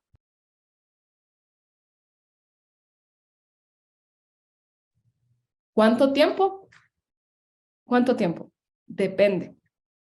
Al establecer el tiempo es necesario tomar en cuenta el equilibrio de los intereses en conflicto, o sea, proteger los procesos gubernamentales de los abusos sin afectar de forma desproporcionada esa libertad de movimiento y de empleo que tenemos todas y todos, y también sin desincentivar la incorporación de talentos al sector público. Tampoco queremos poner periodos de enfriamiento que yo diga, no, si me ponen esa restricción, ¿para qué me voy a meter al sector público? No es ese el objetivo. Y también es importante definir claramente el alcance de esa restricción en cuanto al tipo de empleo. Entre más alto es el cargo, más largo tiende a ser ese periodo de enfriamiento. Y un tercer tema a tomar en cuenta es que en caso de incumplimiento deben existir sanciones. ¿Alguien sabe si esto se regula en Ecuador? ¿Está regulado el periodo de enfriamiento en Ecuador?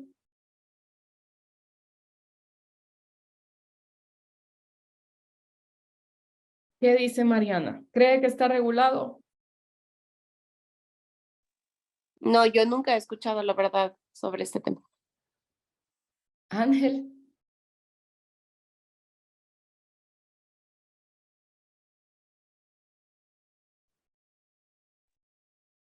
Sí, buenas noches. La verdad, tampoco he escuchado respecto al tema que se menciona.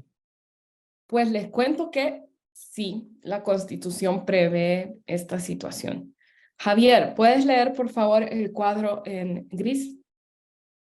En Ecuador, la Constitución establece en su artículo 153 que quienes hayan ejercido la titularidad de los ministerios de Estado y las servidoras y servidores públicos de nivel jerárquico superior, una vez que haya cesado en su cargo y durante los siguientes 2 años, no podrá formar parte del directorio o del equipo de dirección, o ser representantes legales o ejercer la procuración de personas jurídicas que celebren contratos con el Estado, ni ser funcionarios de instituciones financieras internacionales acreedoras del país. Pero ¿por qué este artículo no se conoce mucho? Porque no se cumple. Porque si no lo cumplo, no pasa nada, básicamente. Esa es la respuesta. No se conoce porque si no se cumple, no pasa nada y tampoco existe un ente que supervise que esto se cumpla. Entonces, el caso de Richard Martínez que yo les comentaba. Richard ejerció la titularidad, leyendo este artículo, la titularidad del Ministerio de Finanzas y luego pasó a ser vicepresidente de una institución financiera internacional acreedora del país, ¿correcto? Que es el BID.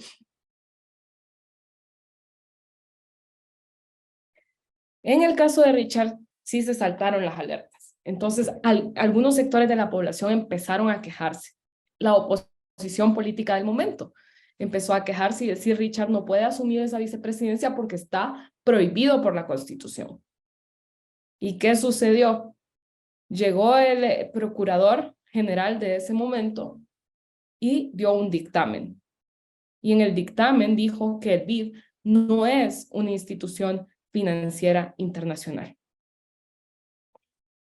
Pueden encontrar el dictamen, es que parece mentira, pero sí, el dictamen concluye eso, que el Banco Interamericano de Desarrollo no es una institución financiera internacional y que por eso ese artículo no aplica. Bueno, solo para comentarles, porque me gusta contarles lo que sucede en otros países. En Australia, el periodo de enfriamiento es entre 12 y 18 meses, dependiendo del cargo. Y en otros países, como en Canadá, es de 5 años. Es un ejemplo extremo, 5 años. No puedo yo trabajar en una empresa minera si fui ministra de Minas por 5 años en Canadá.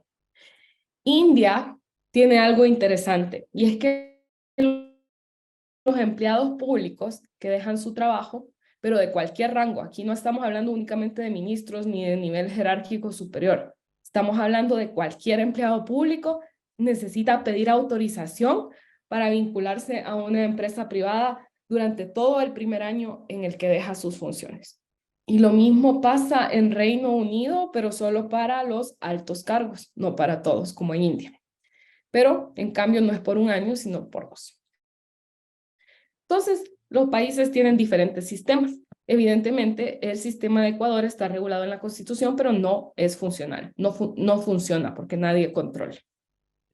Luego tenemos otra medida preventiva que son las políticas de integridad interna. Aquí básicamente es tener políticas escritas de integridad, un código de ética, que sean co-creadas con los funcionarios, no impuestas, y adoptar acciones para que estas políticas o códigos se implementen de forma proactiva.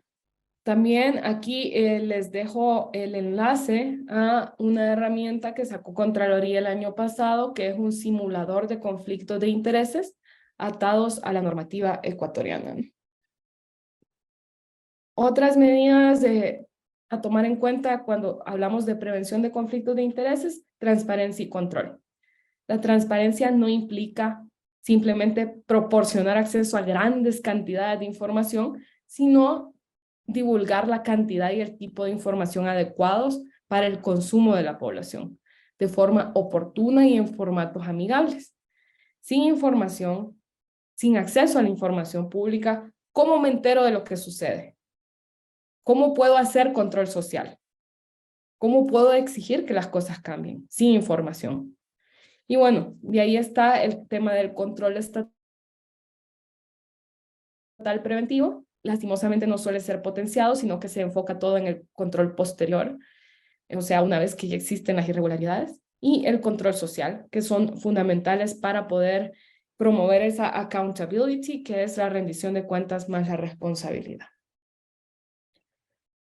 Luego tenemos los temas de participación. Esto es especialmente importante para la efectiva gestión de intereses, porque permite construir procesos de elaboración de políticas públicas más inclusivos e informados. La participación de personas y grupos con intereses divergentes garantiza un proceso de toma de decisión más resistente a la influencia de grupos de poder específicos o de intereses estrechos. Más ojos, más visiones, más escrutinio, básicamente. Existen países como Chile, en los cuales es posible que cualquier ciudadana o ciudadano solicite una cita a la autoridad mediante un formulario en línea. Y están obligados a contestarle. No están obligados a darle la cita, pero sí a contestarle. Pueden delegar a una persona o simplemente negarse a la reunión, pero tienen que contestarle. Y luego tenemos el tema del lobby. ¿Qué es el lobby? ¿Qué es el lobby para ustedes?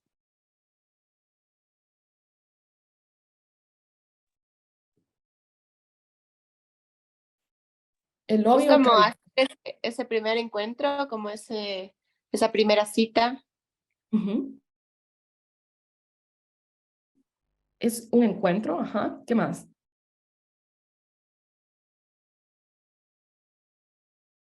¿Está alzada la mano de Jonathan? Jonathan. Sí, gracias. Verán, el lobby no es otra cosa, para definirlo en una línea, que la legitimación del trabajo. ¿Alguien más? Como dice Jonathan, un grupo de personas influyentes. Un grupo de personas influyentes. O sea, para presionar a determinados intereses. Muy bien, entonces sí. El lobby es toda actividad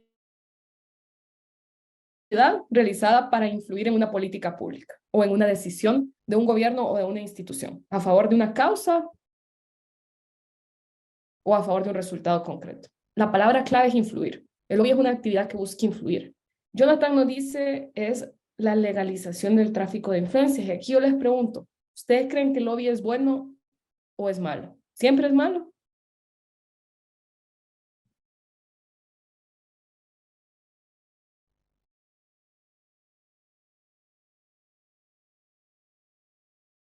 ¿Qué piensan?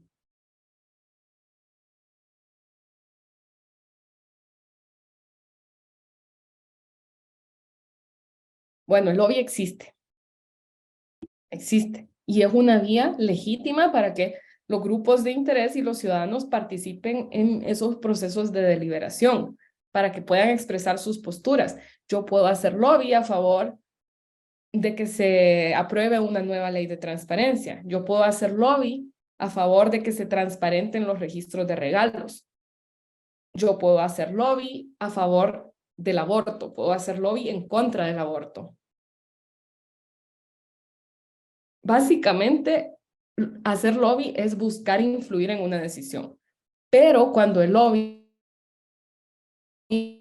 no es transparente, no está regulado, ahí surgen problemas. Porque algunos grupos pueden llegar a tener niveles desproporcionados de influencia en las decisiones y en las políticas públicas y allá volverse una actividad muy opaca, ¿no? Y a generar estas percepciones como la que Jonathan nos comentaba. María. Atendiendo a lo que tú dices, el lobby o el activismo político que hemos desarrollado dentro de varios grupos, lo hemos visto plasmado más bien en iniciativas legislativas. Por ejemplo, muchos sectores, muchos grupos feministas hicimos mucho lobby para la construcción de la Constitución, por ejemplo, pero no visto como lobby, sino visto como participación ciudadana, visto como activismo político para llegar a cumplir esas realizaciones, ¿no? Entonces, se entendería que ese lobbying está activo dentro de la sociedad ecuatoriana, se ha activado, hemos visto qué pasó con el tema del aborto, vimos algunos cambios normativos que se han dado a través de la presión de la ciudadanía y de estos actores sociales y políticos que hay. Pero de allí determinar que para otro tipo de decisiones, que ya la ciudadanía está un poco más lejana, como el tema de la contratación, de adquisiciones o este tipo de cosas, ya involucra una tarea bastante más comprometida, ¿no? O sea, ya no estás hablando de activismo. Claro, entonces el lobby es como una herramienta. Perdón, Denise, porque además en el activismo social nadie te paga. Vas y pones dinero de tu bolsillo y creo que esa es la gran diferencia. O sea, hacemos un aporte ciudadano. Cada uno va con lo que puede y con los recursos que tiene para llegar y plantarse en tal lado. Pero en el lobby no. El lobista recibe un sueldo y es un fee de éxito además, ¿no? Porque si tuviste éxito en la negociación, tienes un fee favorable. Y por eso se diferencian los lobistas profesionales de los lobistas no profesionales. Un lobista que se dedica a eso como parte de su actividad económica empresarial y un lobista que lo hace por una causa específica. Yo puedo hacer lobby, como decía María, por los derechos de las mujeres en la nueva Constitución. Pero también puedo hacer lobby para que me den un contrato sin pasar por todo el proceso regular. Entonces, el lobby es como la tecnología. ¿La tecnología es buena o es mala? No, es una herramienta. Depende de cómo yo la utilice. La tecnología me puede servir para poder tener un mejor registro o para poder hacer que los trámites ciudadanos sean más fáciles, pero también me puede servir para hacer lavado de activos. Es una herramienta. Depende de cómo yo lo utilice, como cualquier cosa. Un martillo me puede servir para construir una casa o para matar a una persona. Lo mismo el lobby, pero ha tomado una concepción súper negativa. Entonces, cuando escuchamos la palabra lobby, muchas veces la vinculamos con el amarre. Así se dice normalmente en Ecuador, ¿correcto? Amarre. Ya. Entonces, hizo lobby para amarrar el contrato. Lo vinculamos a eso, pero no necesariamente. Yo hice lobby para que se aprobara una nueva ley de transparencia. ¿Y por qué eso es lobby? Porque yo busqué influir en los y las asambleístas para que votaran a favor. Entonces, eso es básicamente una herramienta. Una de las medidas que se toma es regular el lobby, o sea, tener, por ejemplo, registro de lobistas, agendas abiertas, etc. En América, estos son los únicos países que tienen regulada esta situación. Estados Unidos, Argentina, Perú, México y Chile. Los demás países no tienen regulado el lobby. En Ecuador se intentó, pero como les comentaba, no se logró. Algunos temas... Una pregunta, Denise, ¿qué pasa en Corea con el lobby? ¿Está regulado? ¿Está permitido? ¿Es legalizado? ¿Cómo es el tema? Está regulado. No sé si tienen un registro de lobistas, como en el caso de Estados Unidos, por ejemplo, o de Chile, pero sí está regulado.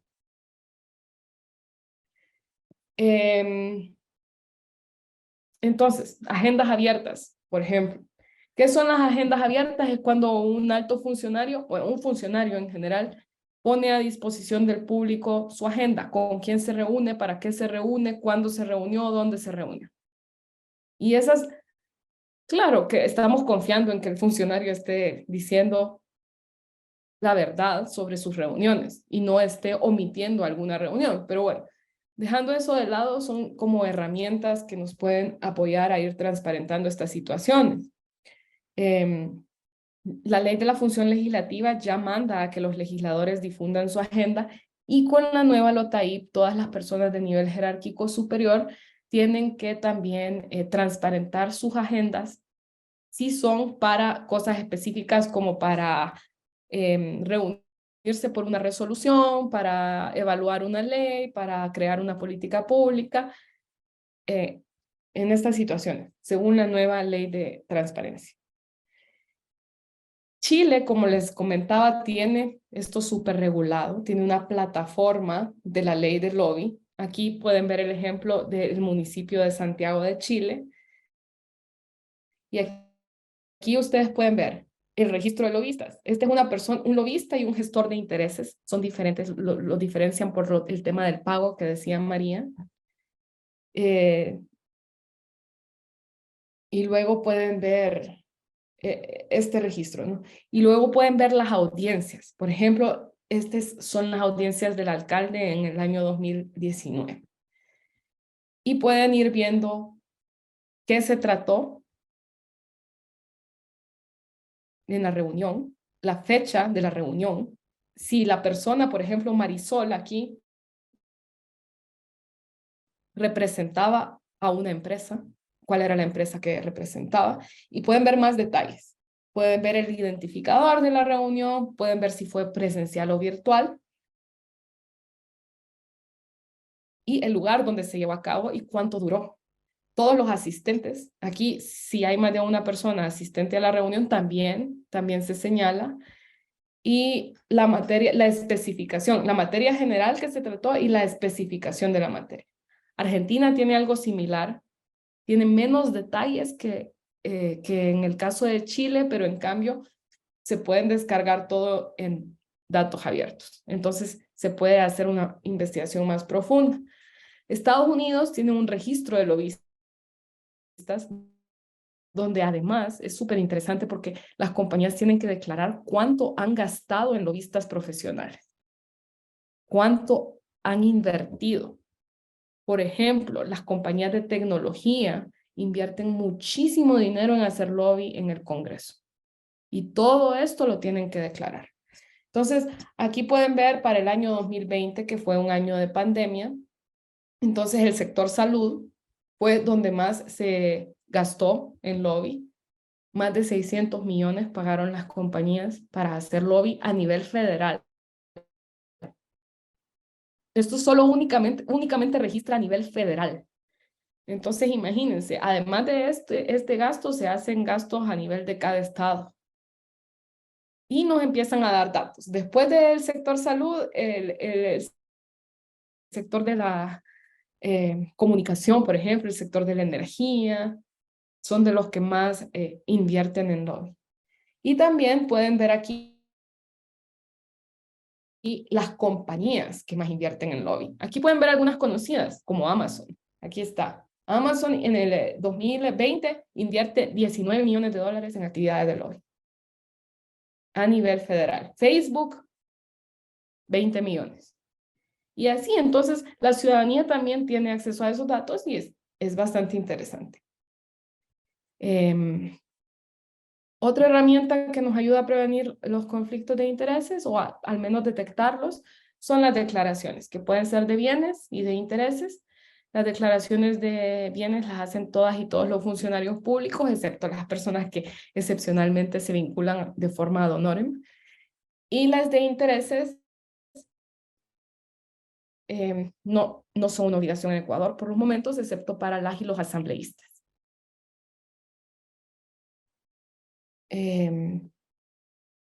Les dejo también aquí, estoy corriendo un poco porque ya me están avisando que no tengo tiempo.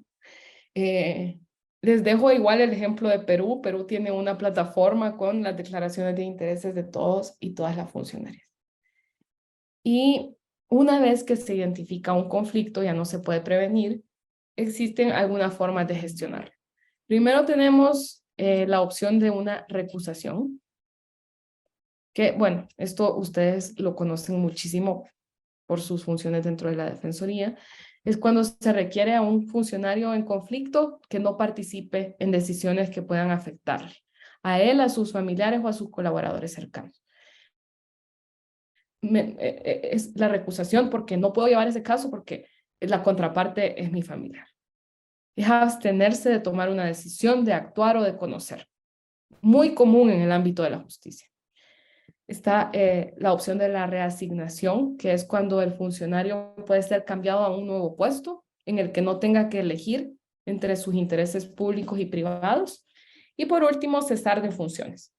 A veces un conflicto de interés puede ser tan difícil de gestionar y las posibles consecuencias negativas pueden ser tan graves que la dimisión o el cese de funciones puede ser la única estrategia viable para mantener la confianza del público.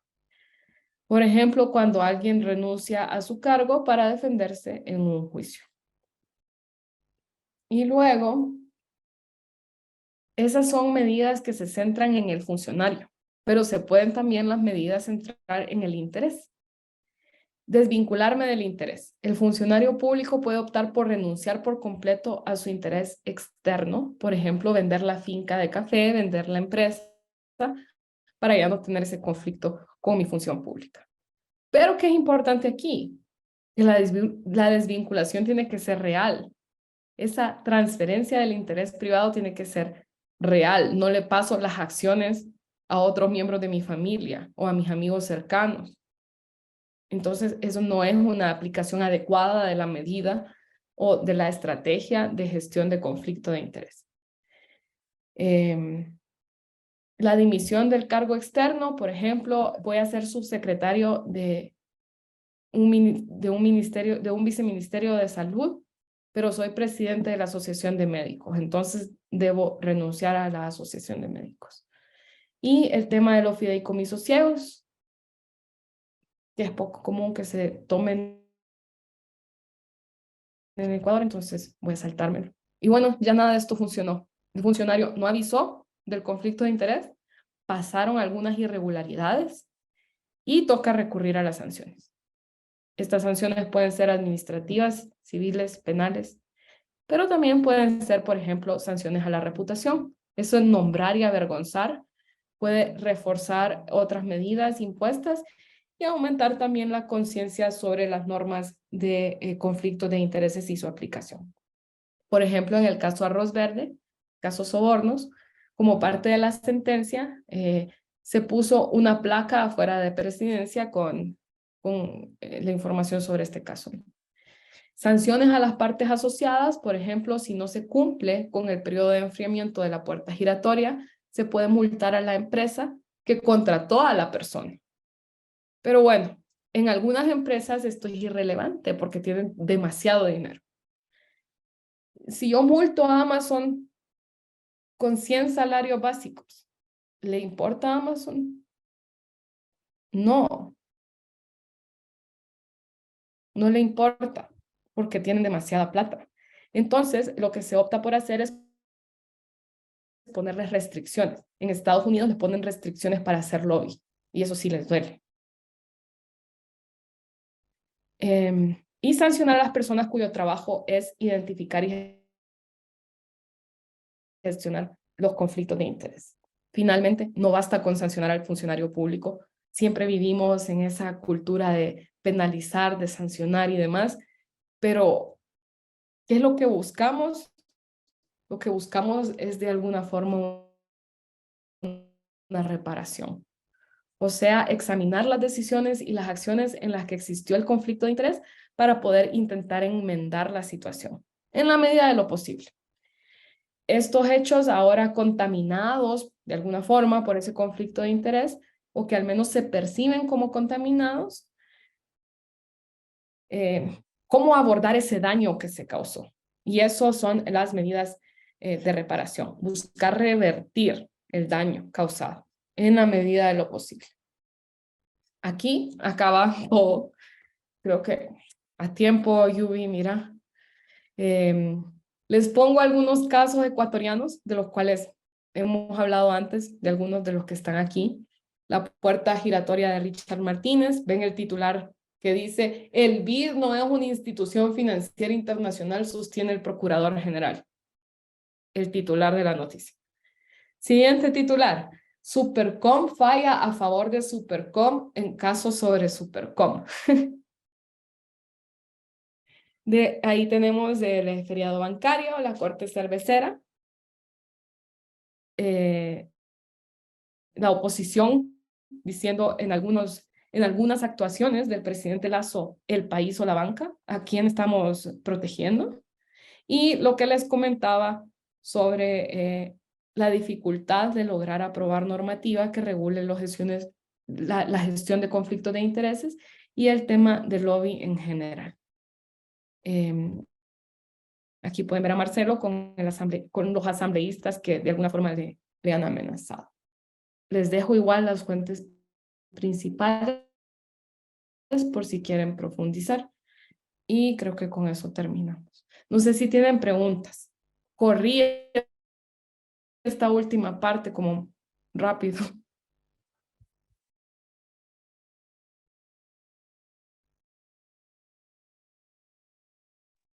Parece que no hay preguntas, no sé si...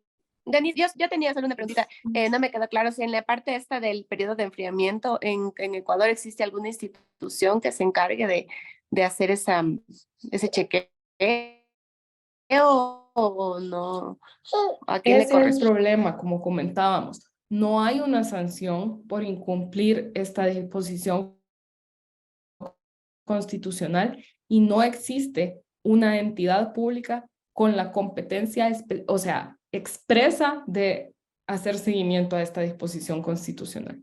Entonces, ¿qué nos queda? Nos queda a la ciudadanía poder visibilizar los casos y hacer presión para que las y los funcionarios puedan cumplir, pero no ha sido muy efectivo hasta el momento. Les pregunto a ustedes cuántos ministros de transporte no pasan luego a trabajar nuevamente en sus empresas. El caso de Hidalgo, por ejemplo. O en el Ministerio de Minas, regresan a las mineras, regresan a las petroleras, con información confidencial. En el caso de turismo, todas estas industrias así son bien complicadas, ¿no? Entonces, no existe. Tenemos como ciudadanas y ciudadanos que hacer presión para que esto de alguna forma se pueda ir cumpliendo.